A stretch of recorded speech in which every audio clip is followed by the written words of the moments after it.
ATN news দেখছেন, আমি মাশায়েক শশী। আপনাদেরকে আমন্ত্রণ জানাচ্ছি হ্যাপেনিং পয়েন্টে। মানবজাতিকে সঠিক এবং সরল পথ দেখাতে আল্লাহর পক্ষ থেকে বিশ্বজাহানের জন্য রহমত হিসেবে আগমন করেছিলেন প্রিয় রাসূল আখেরি নবী হযরত মুহাম্মদ সাল্লাল্লাহু আলাইহি ওয়াসাল্লাম।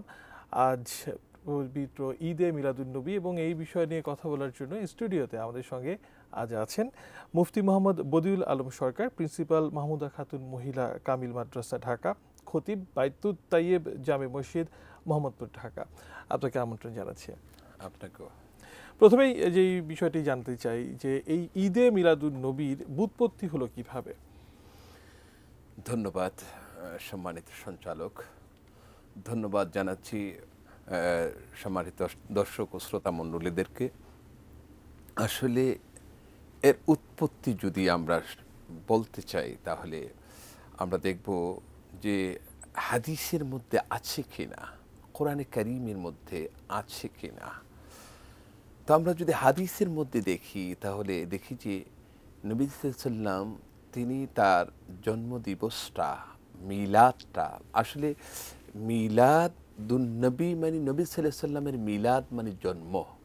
তিনি যখন পৃথিবীতে জন্মগ্রহণ করেছেন, এসেছেন, তাশরীফ এনেছেন, তো এই জন্মটা এটা স্বতঃসিদ্ধ এবং সবার কাছে সুস্পষ্ট যে নবীজি সাল্লাল্লাহু আলাইহি ওয়াসাল্লাম জন্মগ্রহণ করেছেন, মিলাদ হয়েছে। এটাকে অস্বীকার করার কোনো জো নেই। আমরা পৃথিবীতে এসেছি, আমাদের জন্ম হয়েছে, অতএব এটাকে অস্বীকার করা যায় না। একমাত্র একটি মাত্র সত্তা যার কোনো জন্ম নেই, তিনি কারো জন্মদাতা নন, তিনি হচ্ছেন আল্লাহ সুবহানাহু ওয়া তাআলা। তিনি সকল কিছুর সৃষ্টিকর্তা। তো আমরা যদি হাদিসের দিকে তাকাই তাহলে মুসলিম বিন হাজ্জাজ আল কুশাইরি, আপনি সিয়াসিত্তার মধ্যে দুটি হাদিসের কিতাব, একটি হচ্ছে বুখারী, মুসলিম সহ ৬টি কিতাব। এর মধ্যে মুসলিম শরীফের মধ্যে এসেছে নবী সাল্লাল্লাহু আলাইহি ওয়াসাল্লাম বলেছেন, নবীজিকে জিজ্ঞেস করা হলো নবী জন্মদিবস উপলক্ষে, সোমবার দিন রোজা রাখা উপলক্ষে, নবী সাল্লাল্লাহু আলাইহি ওয়াসাল্লাম বললেন, আমি এই জন্যে সোমবার দিন রোজা রাখি যেহেতু আমি এই দিন ওয়ালিদতু ইয়াউমাল ইসনাইন, আমি এই সোমবার দিন জন্মগ্রহণ করেছি, সেজন্যে আমি রোজা রাখি। তাহলে নবীজি সাল্লাল্লাহু আলাইহি ওয়াসাল্লাম আমাদের উৎপত্তির দিকে তাকাই, যে জন্মদিন পালন করা, আমরা পালন করার পদ্ধতি যুগে যুগে ভিন্নভাবে হতে পারে, কিন্তু দেখি যদি তাকাই নবী সাল্লাল্লাহু আলাইহি ওয়াসাল্লাম স্বয়ং জন্মদিন উপলক্ষে রোজা রেখেছেন, তাহলে রোজা রেখেছেন এটাকে উপলক্ষ করে পালন করেছেন, তাহলে জন্মদিন তিনি পালন করেছেন রোজার মাধ্যমে। তাহলে উৎপত্তিটা হচ্ছে স্বয়ং রসুল করিম হাবিব মুকাররম মুহাম্মদ রাসূলুল্লাহ সাল্লাল্লাহু আলাইহি ওয়াসাল্লাম থেকে। এবং হযরত মুহাম্মদ সাল্লাল্লাহু আলাইহি সাল্লামের ওফাতের পর আসলে ইসলামের প্রাথমিক যুগে এই দিনটাকেই বা কিভাবে তাহলে মনে করা হতো বা স্মরণ করা হতো? এই বিষয়টা অত্যন্ত গুরুত্বপূর্ণ যে সাহাবাই কেরাম রিদওয়ানুল্লাহি আলাইহিম আজমাইন বা নবীজি সাল্লাল্লাহু আলাইহি ওয়াসাল্লামের যুগে, পরবর্তী তাবি, পরবর্তী অসংখ্য উলামায়ে কেরামের যুগে কিভাবে প্রতিপালন করা হতো, এটার কোরআনে কারীমের মধ্যে আল্লাহ সুবহানাহু ওয়া তাআলা তিনি ভিন্ন ভিন্ন সূরাতে, ভিন্ন ভিন্ন আয়াতে তার পদ্ধতিগুলো তিনি বলে দিয়েছেন, সাহাবায়ে কেরাম পালন করেছেন। যেহেতু নবীজি সাল্লাল্লাহু আলাইহি ওয়াসাল্লামের সুন্নতগুলো সাহাবায়ে কেরাম ভালোভাবে পালন করতেন, হুবহু পালন করতেন।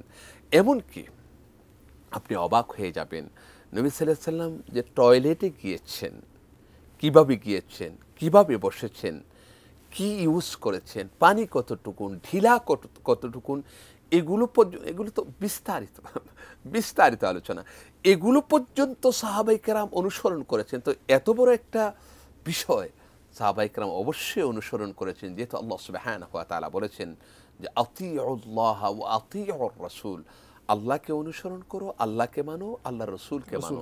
তাহলে নবীজি যেভাবে রোজা পালন করে এই নবী সাল্লাল্লাহু আলাইহি ওয়াসাল্লামের জন্মদিবস পালন করতেন, সাহাবাই কেরাম অবশ্যই সেভাবে করেছেন। এছাড়া সাহাবাই কেরাম আলোচনার মাধ্যমে নবী সাল্লাল্লাহু আলাইহি ওয়াসাল্লাম এর গোটা জীবনীটা হচ্ছে কোরআনে কারীমের বাস্তব নমুনা।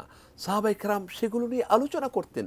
আল্লাহ পাক বলছেন, লাকাদ মান্নাল্লাহু আলাল মুমিনিন ইদ বাআসা ফীহিম রাসূলান, আল্লাহ পাক তো মুমিনদের উপরে আল্লাহ পাক দয়া করেছেন, অনুগ্রহ করেছেন, ইহসান করেছেন যে তাদের মধ্য থেকে একজনকে তিনি নবী পাঠিয়েছেন, মুহাম্মদ সাল্লাল্লাহু আলাইহি ওয়াসাল্লামকে।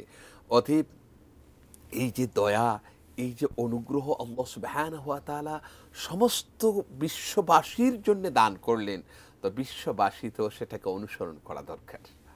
এখন এই ঈদে মিলাদুন নবীকে ঘিরে সাম্প্রতিক সময় আমরা বিভিন্ন ভিন্ন মত দেখছি। আপনিও বলছেন যে পালন করার যে প্রথা সেটা আসলে প্রারম্ভিক দিনগুলো থেকেই চলছিল, এখনও বিভিন্ন দেশে, বিশ্বের বিভিন্ন দেশেই পালন করে আসছেন। ধর্মপ্রাণ মুসলমানরা স্মরণ করেন, নিজেদের মতো করে উদযাপন করেন। এখন এই দিনটাকে আসলে যেভাবে প্রতিপালন করা হয় সেটা নিয়ে কি বিতর্ক, নাকি একেবারে মূল জায়গা থেকে কোনো ধরনের সমস্যা আছে বলে তারা অনেকেই অনেক ধরনের কথা বলছেন? আপনাদের মতামত আসলে সাধারণ মুসলমান যারা আছে তাদের জন্য কি থাকবে? মূল বিষয়টা নিয়ে কারো ইখতিলাফ থাকার কথা নয়, যেহেতু কোরআনে কারীমের মধ্যে আল্লাহ সুবহানাহু ওয়া তাআলা তিনি বলেছেন, কুল বিফাদলিল্লাহি ওয়া বিরাহমাতিহি ফাবিযালিকা ফালইফরাহু। আপনি এই আয়াতের অনেকগুলো তাফসীর আসছে। আল্লামা জালালউদ্দিন সুয়ুতী রাহমাতুল্লাহ আলাইহি আদ-দুররুল মানসুর ফি তাফসীর বিল মা'থুর, তিনি একটি কিতাব লিখেছেন 6 খণ্ডে। এছাড়া অসংখ্য উলামায়ে কেরাম এই বিষয়টা নিয়ে আলোচনা করেছেন। আল্লাহ পাক বলছেন, কুল বিফাদলিল্লাহ, হে নবী আপনি বলুন আল্লাহর দয়া পাওয়ার কারণে, অবি রাহমাতিহি এবং তার রহমত পাওয়ার কারণে, ফাবিযালিকা ফালইফরাহু, তারা যেন খুশি হয়, আনন্দিত হয়। তো এই আনন্দিত হওয়া, খুশি প্রকাশ করা, এটা আল্লাহ পাকের একটা ওয়ার্ডার। তো কিসের জন্য আনন্দিত হবে? এর আগে বলেছেন আল্লাহর দয়া, করুণা এবং রহমত। তো কোরআনে কারীমের মধ্যে আল্লাহ পাক বলছেন, ওমা আরসালনাকা ইল্লা রাহমাতাল লিল আলামিন, আমার হাবিব মুহাম্মদ সাল্লাল্লাহু আলাইহি ওয়াসাল্লাম আপনাকে কুল কায়নাতের জন্য, সৃষ্টিকুল, শুধু মানুষ নয়, সৃষ্টিকুলের জন্য রহমত এবং দয়া স্বরূপ পাঠিয়েছি। তাহলে নবীজি হচ্ছেন রহমত, এটা কোরআনের মধ্যে আসছে। এটাকে কোনো আলেম, কোনো বিজ্ঞ, কোনো পণ্ডিত, স্কলার এটাকে অস্বীকার করতে পারে না, করেও না। অতএব নবী সাল্লাল্লাহু আলাইহি ওয়াসাল্লাম রহমত ছিলেন। আল্লাহ বলছেন এই রহমত প্রাপ্তির কারণে খুশি হওয়া। তো ঈদ শব্দের যদিও শাব্দিক একটি অর্থ হচ্ছে ফিরে আসা, বারবার আসা, আর ঈদের যেই বাস্তব নমুনা তা হচ্ছে খুশি। তো এই জন্যে আমরা খুশি বা আনন্দিত, সবাই খুশি বা আনন্দিত। বিশ্বজগতের প্রতিটি সৃষ্টিকুল, অণু, পরমাণু, ইলেকট্রন, নিউট্রন, বর্তমান এই বিজ্ঞানের লেটেস্ট থিওরি, ফুটন থেকে শুরু করে সব কিছু, সমস্ত সৃষ্টিকুল খুশি হয়েছেন নবী সাল্লাল্লাহু আলাইহি ওয়াসাল্লামের জন্য। অতএব খুশি হবে। খুশির পদ্ধতিটা কেমন হবে, কি হবে, সেই খুশির পদ্ধতিটা আসলে কেমন হবে? এই ঈদে মিলাদুন নবীর এই দিনে আমরা কিভাবে এই দিনটাকে পালন করব, কি করব না, সেই বিষয়গুলো নিয়েও আমরা আপনাদের সঙ্গে আলোচনা করব। ছোট্ট একটা বিরতি নেবার সময় হয়েছে। দর্শক, অতিথি আমাদের সঙ্গে আছেন, আপনারাও আমাদের সঙ্গে থাকুন। ছোট্ট একটা বিরতি নিয়ে ফিরছে।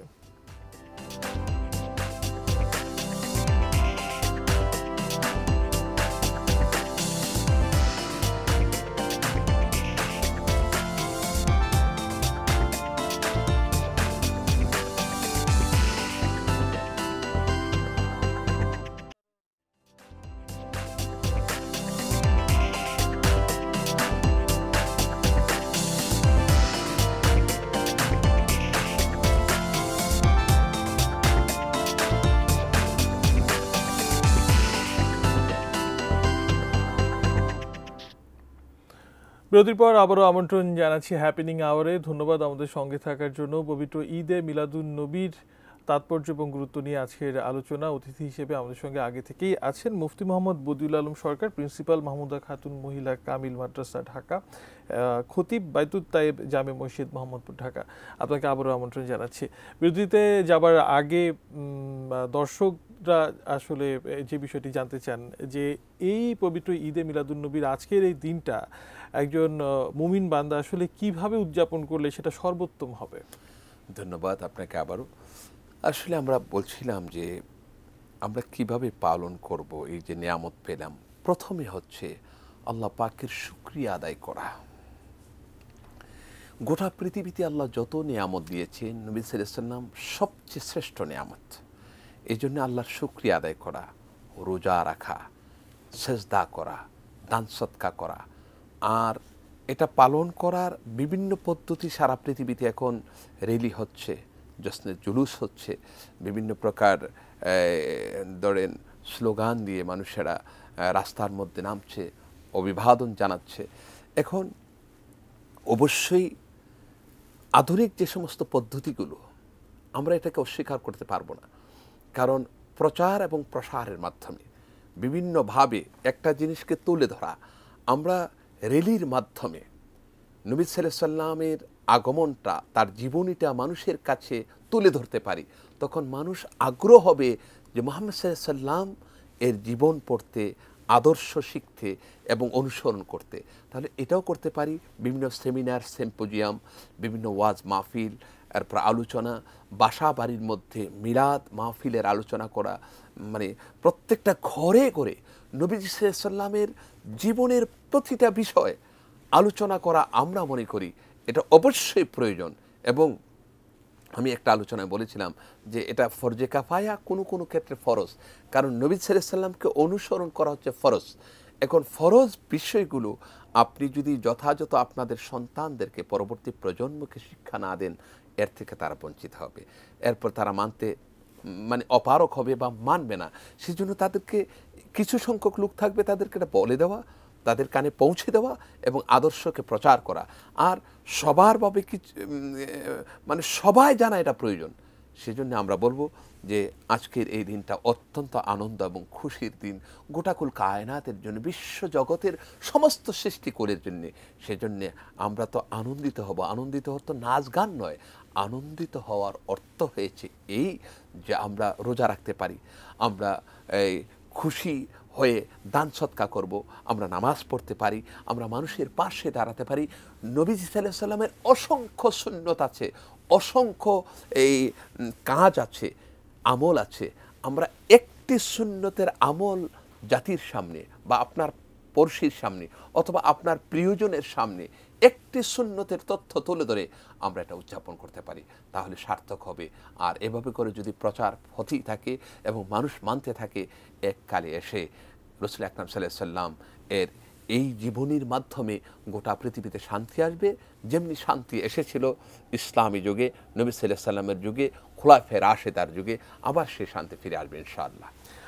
একেবারে শেষ পর্যায়ে চলে এসেছি আমরা এই আজকের এই বিশেষ দিনে। আরও একবার আসলে আপনার কাছে জানতে চাই, হযরত মুহাম্মদ সাল্লাল্লাহু আলাইহি ওয়াসাল্লামের জীবনী, বা সেটা তো আমাদের সকলেরই আসলে অনুকরণীয়, আমরা প্রত্যেক মুসলমানের উচিত প্রাত্যহিক জীবনে সেটা অনুসরণ করে চলা। বর্তমান যে বৈশ্বিক ব্যবস্থা বা একই সাথে যে সামাজিক কাঠামোর মধ্য দিয়ে আছি, এই অবস্থাতে আসলে নবী করিম সাল্লাল্লাহু আলাইহি ওয়াসাল্লামের জীবন বা তার যে জীবন ব্যবস্থা তিনি রেখে গেছেন, আমরা কিভাবে আমল করলে সেই ব্যবস্থার আলোকে আমাদেরকে আরো একটি আলোকিত জীবনের দিকে ধাবিত হতে পারবো? অত্যন্ত গুরুত্বপূর্ণ একটা জিনিস বর্তমান যুগে।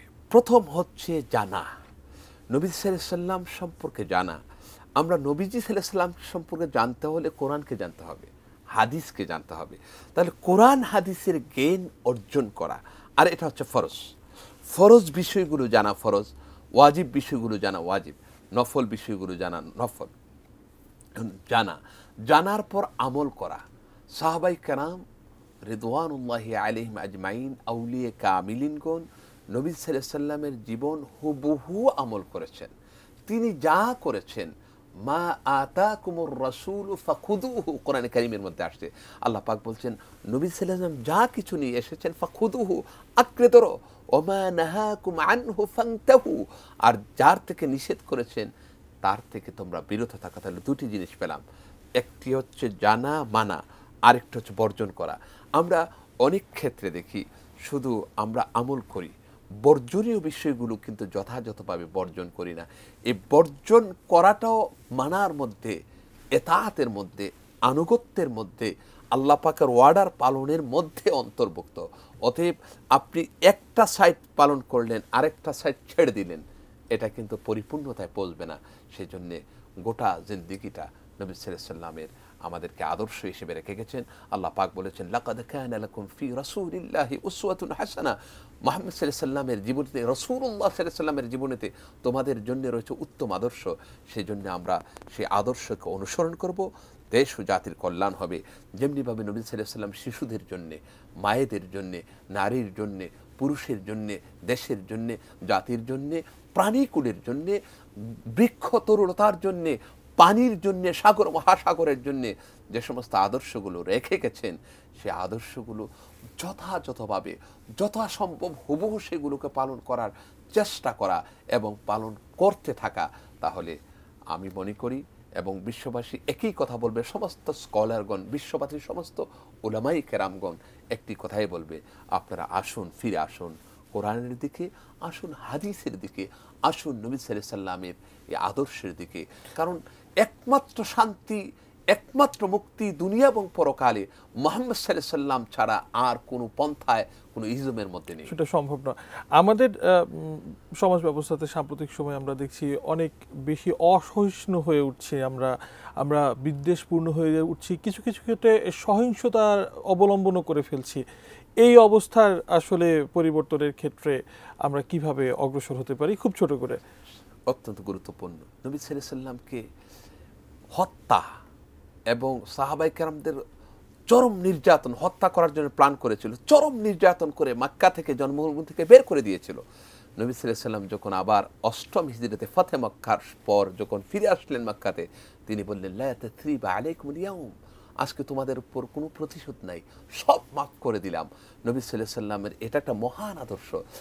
অসহিষ্ণু হওয়া, সহিংসতা ইসলাম কখনোই পছন্দ করে না। সহিংসতার জবাব সহিংসতা দ্বারা দেওয়া, এটাও ইসলাম জায়েজ মনে করে না। ইসলাম ক্ষমা এবং মানুষকে বুকে টেনে নেওয়া, তাকে আদর্শের আলোকে গড়ে তোলে, সেই আঙ্গিকে বুঝিয়ে তাদেরকে সঠিক পথে পরিচালনা করাই তো নবী সাল্লাল্লাহু আলাইহি সাল্লামের কাজ। এবং নবী সাল্লাল্লাহু আলাইহি সাল্লামকে যারা অত্যাচার করেছিল, সেই তাইফের ময়দানে একদম রক্তাক্ত করে ফেলেছিল, জিবরাইল আলাইহিস সালাতু ওয়াস সালাম এসে যখন নবী সাল্লাল্লাহু আলাইহি সাল্লামকে বললেন, ইয়া রাসূলুল্লাহ, আপনি আমাকে অর্ডার দেন তাদেরকে ধ্বংস করে দিই।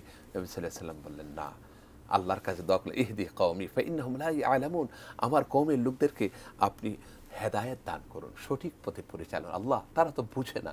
এই জন্য আমরা বলবো, সহিংসতার পথ আমরা পরিহার করি, জিজ্ঞাসার পথকে আমরা রুদ্ধ করে দিই, আমরা মানুষকে ভালোবাসতে শিখি এবং এর মাধ্যমেই আসলে আরো একটি সহনশীল একটা সমাজ, একটি রাষ্ট্র, একটি জীবন আসলে গড়ে উঠবে।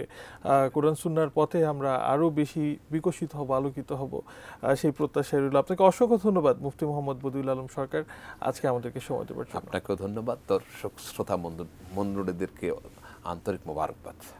একই সাথে দর্শক ধন্যবাদ আপনাদেরকেও। আজ এখান থেকেই বিদায় নিতে হচ্ছে হ্যাপেনিং পয়েন্টে। আগামীকাল আবারও নতুন একটা বিষয় নিয়ে, নতুন একজন অতিথিকে নিয়ে হাজির হব এই পর্দায়। সে পর্যন্ত সঙ্গে থাকুন, দেখতে থাকুন ATN নিউজ।